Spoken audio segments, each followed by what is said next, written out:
Welcome to the Practice Podcast, a show created by lawyers to help lawyers in life and business without all the complicated lawyer language. Let's welcome Bast Amron founders and your hosts, Jeff Bast and Brett Amron. Good morning and welcome to the Practice Podcast with Jeff Bast and Brett Amron. It's like a little Good Morning Vietnam right there. Good morning Vietnam. Well done, Jeffrey. How are you today? I am fantastic. Fantastic. Yeah. It's Tuesday. We have a guest today that I just love. He's one of my favorite humans. Wow. So, I would agree with that. I'm happy to have him here. I'm happy to be here with you and Nelson. Oh, you weren't talking about me? Damn. It's another beautiful day in paradise. Brett. Yes. Besides your family and your health, what are you most grateful for? And me, of course. Besides those three things, what are you most grateful for? Grateful that I get up every day. I'm thinking that's kind of health, but go ahead. I'm going to let you go with it. I'm just kidding. It doesn't have to be that. No, because you can wake up and not feel well. Yeah. Right? And not be healthy. So I would say get up in the morning and be able to live day to day. And how do you get up? Does the alarm go off and you jump out of bed? Are you slow? Do you hang out there for half an hour or snooze? I know you're not a snoozer, but I don't know that. I do snooze a little occasionally, but it depends on the day. It depends on if my dog's really, like when my alarm goes off, sometimes they'll jump out of bed and they gotta go. Oh, the dogs? They gotta go. The dog too. So I cannot. No, so my alarm will go off. Right. Dogs are in the bed with us. Is the alarm like next to the bed? It's phone. Like loud enough? It's your phone? It's my phone. So it wakes everyone? It wakes, yes. Okay. And the dogs will jump out of bed. He has 3 dogs that are all asleep in the bed. And they will start huffing. And I will try to keep them quiet because usually Lauren is still sleeping. And I will have to get out of bed quickly. So Lauren sleeps through the alarm and the dogs? Well, at least if she's not sleeping, she's doing a really good job of faking it. That's a good so I'm not sure. Good strategy. And what about you, Jeffrey? What are you grateful for? Besides, of course, me and your health and your family. I mean, I guess I'd say the ocean. That I live, that I have access to the ocean. I'm able to be in the water so often, multiple times a week. But like you, I'm grateful. I'm just happy to be here. I'm happy to be here. I feel like I just popped into a great life. So I didn't just pop into this life, but I'm happy to be in this life. So well said. I'm having fun. Well said. But my alarm is on my watch, and that's one of the best things I like about the Apple Watch is it gives like a really quiet, it gives a pulse, like a vibration, and it's quiet. So I wake up and it doesn't wake Jale or the dog. I'm able to get up quietly. So I don't know, I do like that. I will look into that. All right. Okay. I will look into that. I'm not an Apple Watch wearer, Garmin, but I might. I didn't get it for that reason, but I do like it for that reason. So anyway, our guest today is Phil Von Kahle. Phil, who's very well known to us for a very long time. Phil is the president and principal owner of Michael Moecker Associates. That is a company that specializes in developing and implementing turnaround strategies and liquidation plans for companies, probate estates, and family offices. Phil is responsible for overseeing every aspect of the company's operations. And they're a big company, and you can see a lot of people see their building used to be right off the highway. You could see sometimes a sign now they're a little bit more discreet, a little reserved, bigger building, but a little bit harder to get to. Reflective, perhaps. Exactly. It is indicative of Phil's demeanor. Phil serves as the assignee in assignment for the benefit of creditors cases. So those are what we call ABCs in the insolvency lingo. Phil serves as an assignee. He executes workout agreements. He's a court-appointed receiver, a Chapter 11 trustee, a liquidating trustee, a court examiner, conservator, Curator, you name it, he's done it. He is a former turnaround management expert with an emphasis in operations and marketing, and now he basically helps dying companies lay to rest peacefully, in large part. He was born and raised in Boston, or in the Boston area, but now he lives in Fort Lauderdale for the last 42 years, and probably his best and most acclaimed accomplishment is that he's the proud husband and father of twins, Max and Alexandra. That's correct. Phil, you nailed it. Welcome, Phil. Thank you, guys. Pleasure to be here. I would just add to that, he is probably, I would say, I don't think it's an overstatement to say that you do the most, you and Moecker generally do the highest volume of assignment cases in the state of Florida. Is that right? We think so. You think so?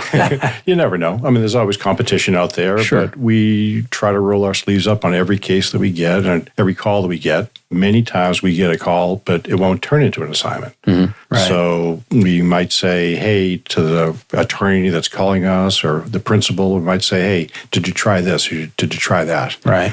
I can think of 2 or 3 matters, very large matters going on in South Florida right now where I've said, this is not good for the community if this company goes into insolvency. So why don't you try this and that? Right. Behind the scenes. So you started off this by saying, what are we grateful for? Oh, yeah. Go ahead. I'm going to throw in, Bring it in. not only that, but our employees, for me. Yeah. Because our staff, we started off years ago with a handful of people, and now we're at almost 40 folks full-time. And without those people, we can't develop, turn around the company, stabilize the company, to keep jobs going, to maximize the value of the assets in case we do liquidate it so we can pay off those creditors, which keeps other jobs going. So we like to, snowball effect and keep the whole community going as a whole throughout the state of Florida and beyond if we can. I'd say you guys do such a great job of getting a handle on everything. You got this company, usually when you take over, is either dying or dead, and you have a job to do, you and your team, to run in and sort of gather everything. What other services, because I know there are other services that Moecker Associates do provide other than just being, we're an assignee? So Jeff had listed off the title itself. The title that I am is pretty much always the same thing as the fiduciary. But the services go well beyond that. We've got Moecker Auctions, which does full appraisal work and auction work throughout the state of Florida and beyond, for that matter. We've got a real estate division. Moecker Operations is way back when we would take over a company, there was 15 pallets of historical records. And we'd have to physically bring those in. We had a 30,000 square foot warehouse, and we'd have to store those records and preserve them for IRS purposes or Department of Labor, whatever it may be. Today's world, Moecker Operations has turned into more of a data collection company and forensic to analyze all that data. So walking into a company now, we take on the servers or we pull the information off the cloud and preserve it as best and quickly as we can. And you've got companies with terabytes of data that we've got to figure out how to control that, how to bring it down. And so that 30,000 square foot facility we used to have full of books and records is now a huge data bank that we've had to build out in our office. Extra air conditioning and server banks and all that kind of stuff to help preserve those records.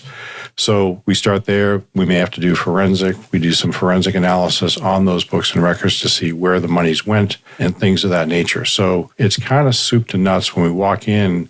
We've got to turn the key right away. We've got to lock it down with a locksmith, pull everything out, or we're going to operate it for a period of time until we find the right buyer maybe, or to wind down the operations properly.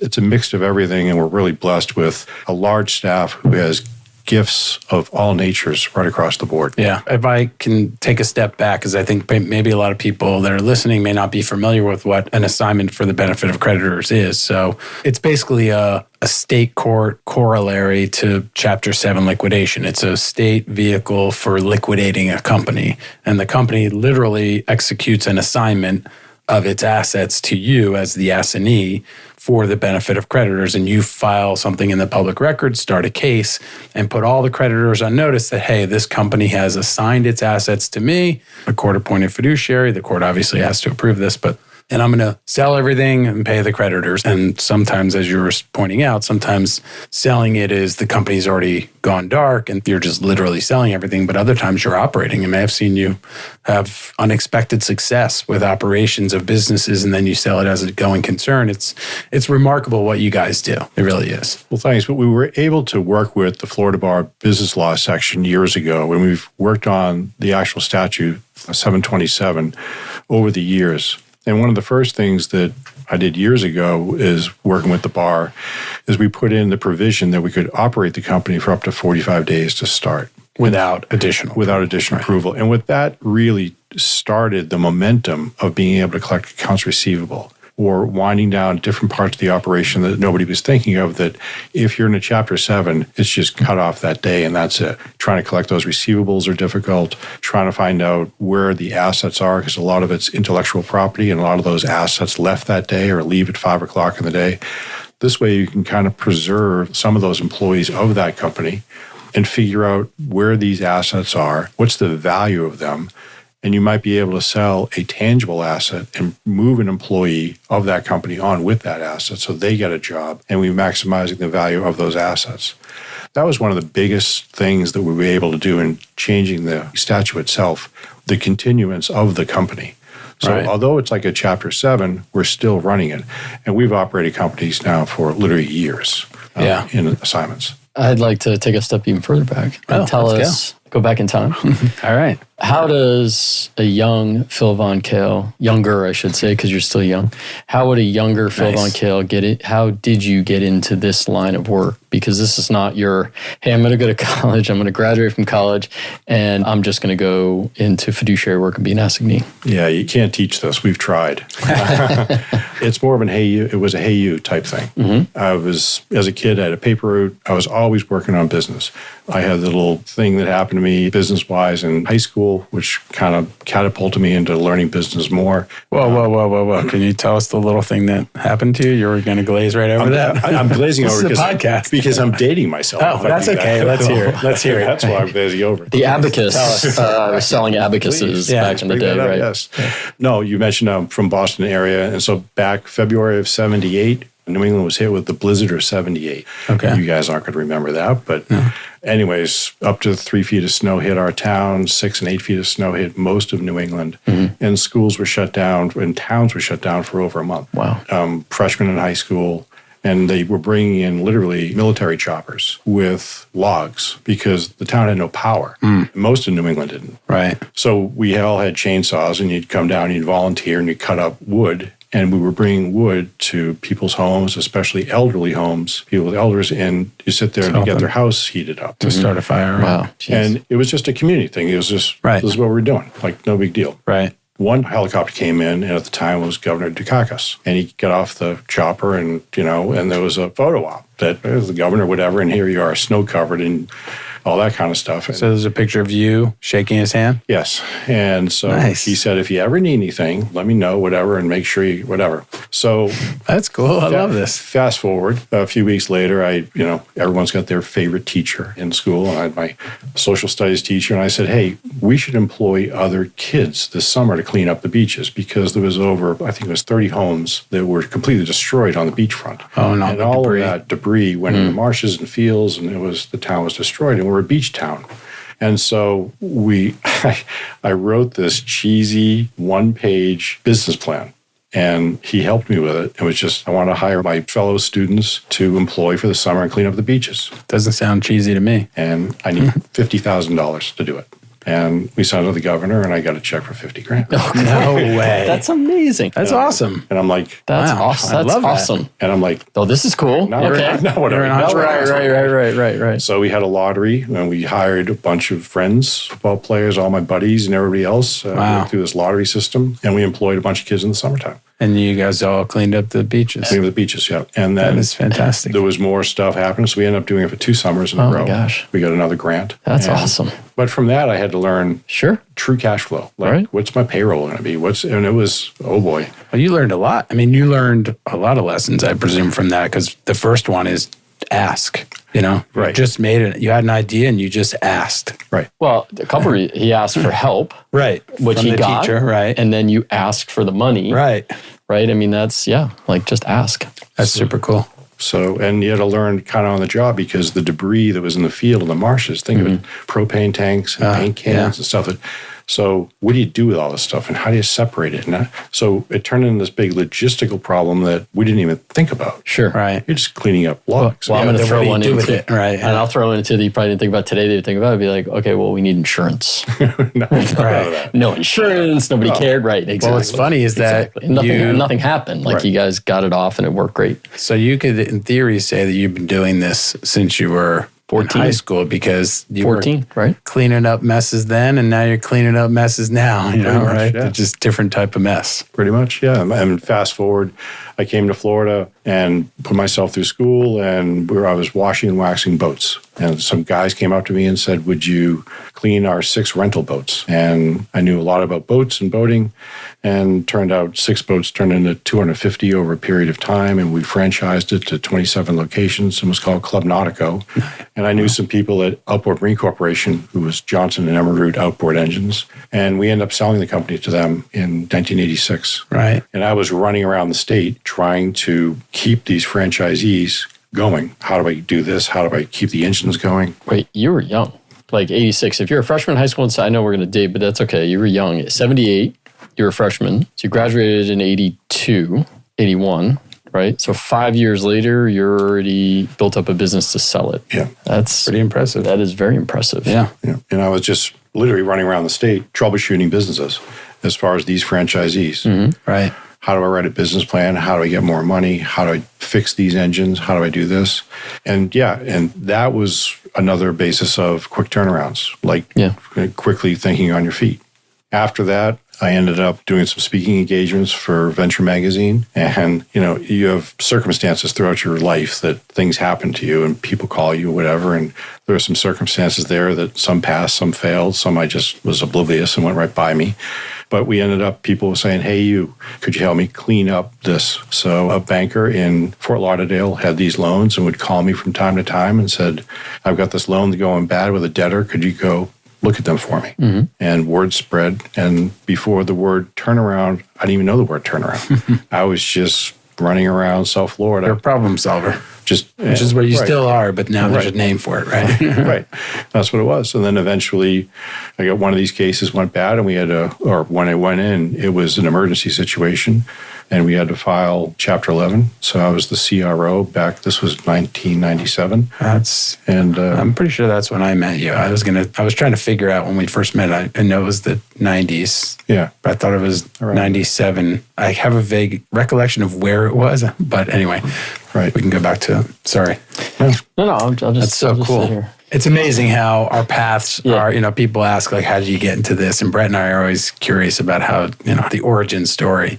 But I've known you for 20-something years. I never knew that, the high school story. In fact, you tried not to tell us that story. I know, You tried to glaze over that. He did. We almost skipped. Do you have the one-page business plan? Do you have that somewhere? No, I don't. Do you have the picture with Dukakis? Somewhere I do, yeah.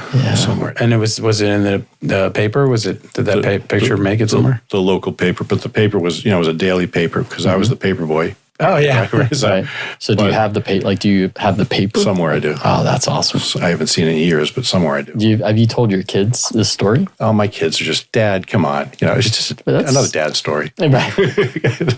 I don't know. I think it's cool. I think that's pretty awesome. And it shows that you were already thinking about that, which, a lot of kids at that age aren't thinking like that.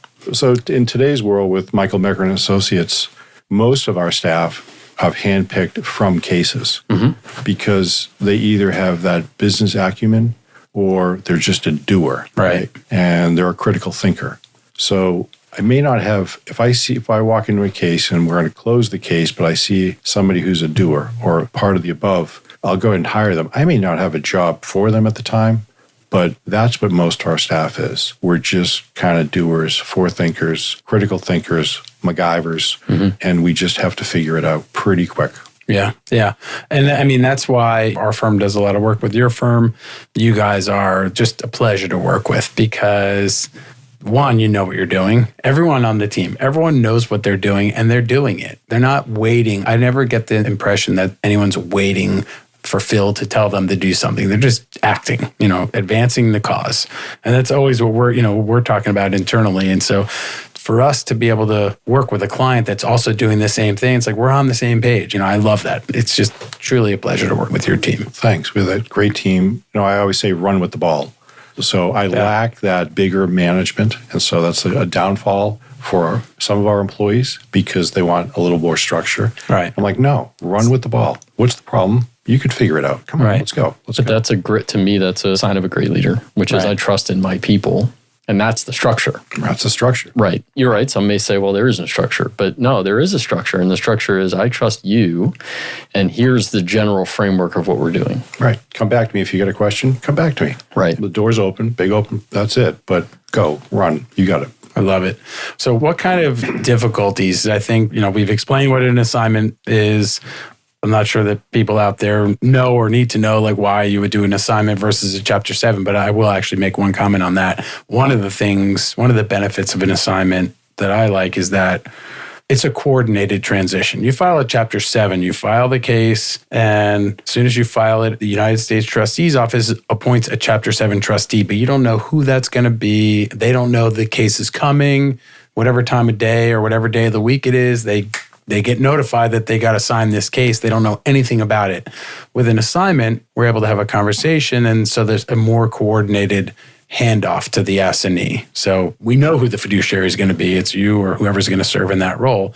And so there's tremendous benefit, like you said, to the employees, to the community, to the business, to the creditors, in having that coordinated transition rather than just a firm cutoff. I mean, a lot of times it's that owner of that company, it's their baby, right? They want to know who they're handing this off to. And so I think it's important to have that communication up front and be truly honest and basically say, look, this is what I can and what I can't do. And we're going to try to deliver what we can, but we're candidly very open and say, you can't do that, or this is what we're going to do.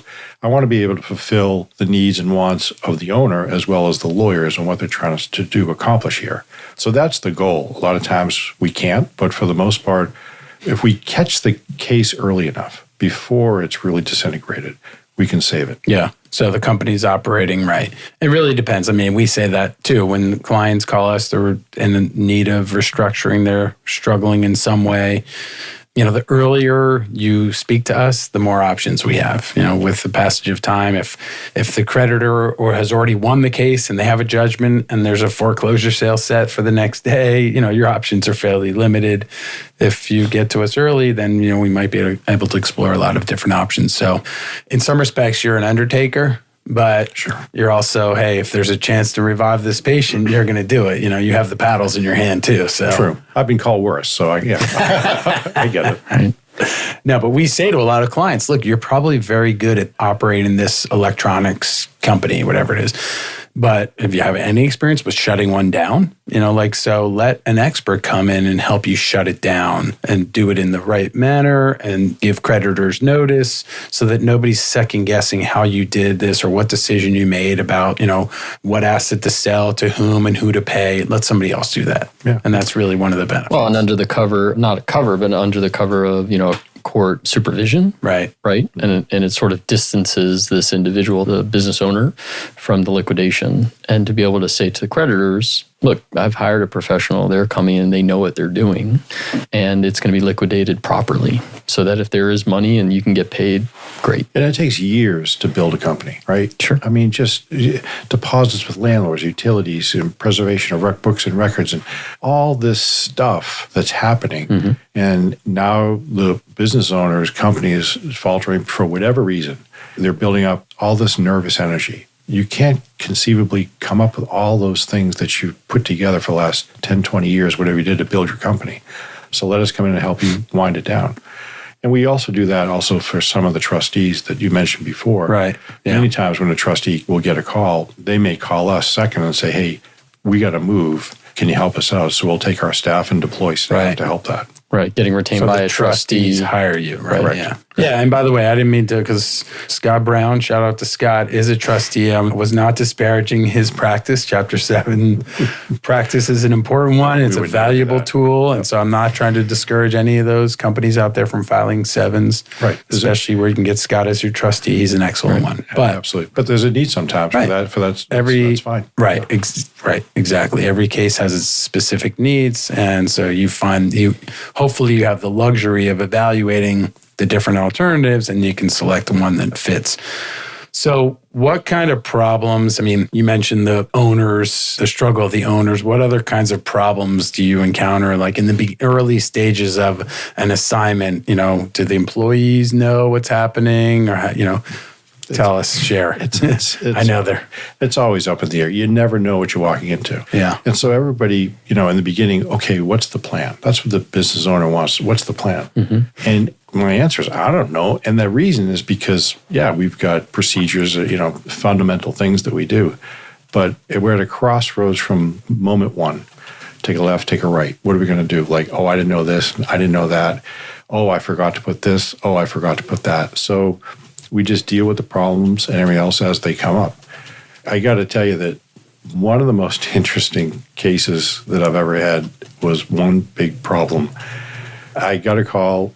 The FBI had shut down, I think it was, the parent company out in California, who had shut down a subsidiary located in Fort Lauderdale. This is maybe 15 years ago. And so I got a call saying that they wanted to do an assignment and just give proper closure to this one case. I literally got the assignment documents in a FedEx along with the keys to the front door. Right? Told there was no employees. There's really nothing there. Of course. What did they do? Well, they basically withdrew blood from donors, is what I was told. So it was a small, so it's like a nursing type place. Okay, fair enough. Go over there, open the door, throw the lights on, and sure enough, very nice lobby, 2 nice stations there where you would take blood from one's arm or whatever. Go through those doors, go into a much bigger office setting, probably 20, 25 stations set up, desks, whatever, workstations. And there was a bank probably 40 feet long, 3 banks of rows of books. I'm saying books, I'm talking 3-ring binders, 4-6 inches thick. And there was hundreds of these books against the wall. And I'm like, what the heck is this? I mean, maybe thousands. Yeah, I'm curious. So I just opened a book as a picture of like a really weird looking sickly dude. Like, I'm like, oh, this is, ugh. But it had the stats, that person's picture and the stats. So I close it, walk around, go to the back, and there's one of those little warehouses that was attached to this. And inside, I opened it up, a fairly small warehouse area, but it had multiple freezers, those 6-foot long freezers. So I kind of like, when you close. You didn't want to open, but you had to. Right. You're talking about the low freezers. It's almost like a refrigerator laying down. Correct. And you lift up the door. Okay. Right. So I'm just describing what you were doing with your hand. Thank you. You kind of squint with one eye and you kind of peek. So, and you get the creaking, hinge like that. And I'm looking in and it's vials of blood. Oh, no. Oh, man. So I then look and I realize that one area is just walled off. So I go behind, it was kind of a curtain thing, and there is a freezer door, a full walk-in freezer. Oh, geez. It's a full walk-in freezer that's built. Standalone generator that's beside it to keep this thing going, the whole thing. And it had those little, 10-inch by 10-inch window with the wire in the middle of it. And I see there's a light switch. I throw the light switch on, and I peek in. Oh, no. And it is full of vials of blood. Oh, jeez. Like thousands. And I had you signed the assignment documents at this point? Oh, no. Right. So I'm like... And his fingerprints are everywhere. Everywhere. And he's thinking, I'm going to thank the person who sent me this. Right. Okay. Yeah. So I think I had 2 employees with me, and I said, guys, don't touch anything left. Let's just back out of here. We don't know what we're walked into. Yeah. So we go back out in the main area, and we start looking at these books. And it was basically all the information for the donors. And then we started going through, the place was fairly wiped down. And then there was not a lot of information, but only careful. And over the course of a day or 2, we figured out that there was 2 guys that specialized in finding the worst blood samples with the most contaminated viruses or in the world. They were engaged by companies like Roche and whatever to go into, which I didn't know at the time, the Congo to find super HIV-3 or whatever it may be disease in individuals. And these were former military guys that literally figured out how to parachute into the jungle or do whatever. They'd cut a deal with the local warlord for a new dirt bike or a generator or whatever it may be. And they wanted blood samples from females from 20 to 25 years old. And they line up all the women or men or whatever with the request was. And they would literally take a picture, draw blood, and then they'd hot tail it out of there. And they'd bring this blood back to this place, figure it out, and then sell it to pharmaceutical companies that are doing research or whatever. Exactly right. And so they only wanted 10 or 20 samples, but we had hundreds of sounds stuff. like thousands. Pardon me, thousands. It really was. And so like I remember one, it was taken from a guy in a jail in Argentina that had all these diseases in his and it was like, what are we going to do with this? So what are you going to do with this? Like, what do you do with it? You can't just say, we're tossing it, we're shutting it down and just throwing everything out. Yeah. One day, police was going by and I stopped him. I said, if an alarm goes off, don't enter this building because we don't know. Yeah. Right. Just don't. Yeah. Like, let's just figure this out. Wow. Fast forward, we ended up going through their customer list. And I brought up Roche before. It was Roche in their Switzerland laboratory. And we contacted them. They're like, sure, we love that stuff. Oh, yeah? Really? We ended up selling it to them for like $800,000. The whole thing. The whole thing. They brought in a FedEx plane, which is a freezer plane, which I didn't know FedEx had. They landed at Fort Lauderdale Airport. The nose comes up. It's one of those things. Oh, wow. The guys in the white suits come. They packed the whole thing up. They loaded it all up. Wow. They escorted down to the airport, and off they went, and we got $800,000. Nice. Do you, I mean, that's amazing. Do you have any obligation there? Did you have any obligation to contact like CDC or any agencies? We were about to. So we had... Or maybe Roche did it. I don't know. But we had contacted, I think, Fort Lauderdale. Okay. To tell them... Yeah. We're figuring this out. Give us time. And there were no signs like on the door, nothing, right? Like hazardous. There was an accounting office next to it. It was truly one of those type places. It was like, whoa. Well, thankfully they hired someone like you and you were able to preserve it because I assume like if somebody cut the power to that building, I know the one... I wasn't thankful at that moment. No. But, looking back. We're all thankful to you because... Yeah, of course. You said there was a generator for the one freezer, but there were others too. And who knows what... Oh, man.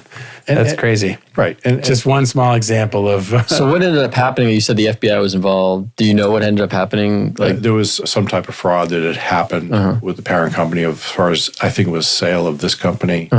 So, wow. Yeah, it was all resolved in the end. And that's a crazy story. We walked away.